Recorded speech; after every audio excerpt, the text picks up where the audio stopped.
কেউ কি আছেন? জি বুড়িমা, বলেন।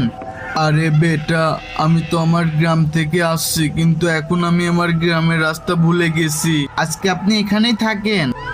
আসেন, আপনি ভিতরে আসেন। বুড়িমা, আমি আপনার জন্য পানি আনতেছি। বেটা, পানি আনিস না, তুই আমাকে কিছু খেতে দিয়ে দে। আরে বুড়িমা, ঘরে তো খাওয়ার মতন কিছুই নেই, আমি আপনার জন্য বাইরে থেকে কিছু আনি। না, তোকে বাইরে যাওয়া লাগবে না, ঘরে যদি পেঁয়াজ রুটি থাকে তাহলে দিয়ে দে। ঠিক আছে, দিতাছি।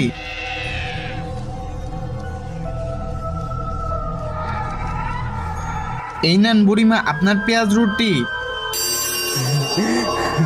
তুমি যদি এই ছবিটাকে ভালোবেসে থাকো তাহলে ভিডিওটা একটা লাইক দাও এবং চ্যানেলটাকে সাবস্ক্রাইব করো। আর যদি লাইক সাবস্ক্রাইব না করো তাহলে বুঝে নিব তুমি এই ছবিটাকে ভালোবাসো না।